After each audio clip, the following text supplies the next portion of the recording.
Alors, je crois que la notion de miracle est au cœur de mon travail. Mais je propose une nouvelle approche du miracle. D'abord, pour moi, le miracle, s'il a lieu dans le passé, est quelque chose qui doit se perpétuer et se pérenniser. Par conséquent, la traversée de la mer Rouge, pour moi, ce n'est pas un miracle, parce que c'est quelque chose de ponctuel. Et pour moi, le vrai miracle sur le plan théologique, ça ne peut pas être ponctuel. Alors, il y a beaucoup de débats dans le monde juif et ailleurs sur la notion de miracle, avec Maïmonide, etc. Pour moi, le miracle, c'est quelque chose qui ne s'explique pas, mais qui continue à exister et qu'on peut observer aujourd'hui. Par exemple, l'astrologie, pour moi, est un miracle, mais elle n'est pas un miracle parce qu'on raconte une histoire sur l'origine de l'astrologie.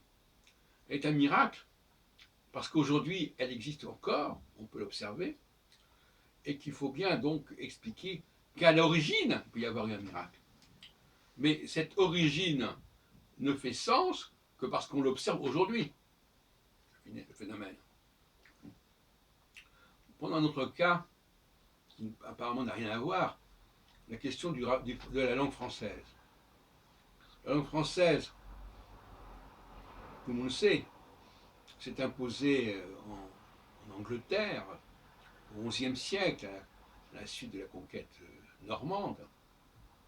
Mais ça, c'est un passé.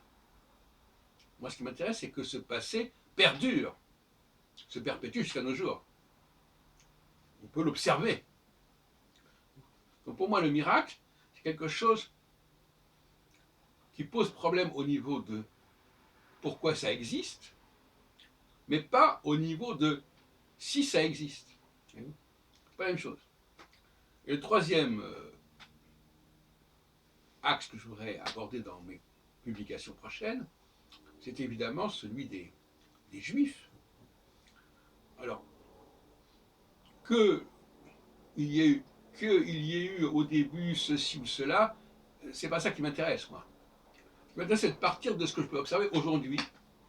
Et après, je me pose la question de savoir pourquoi c'est venu, pourquoi c'est apparu, etc.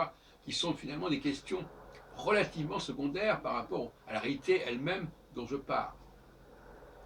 Donc on part de ce qu'on peut observer aujourd'hui pour remonter vers un passé, mais quels que soient les résultats qu'on a par rapport à ce passé, ce qu'on observe aujourd'hui est là. Donc le miracle, il est là déjà parce que c'est là.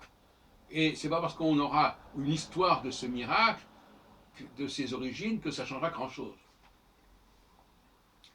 Donc je propose d'intituler mon prochain bouquin Épistémologie du miracle.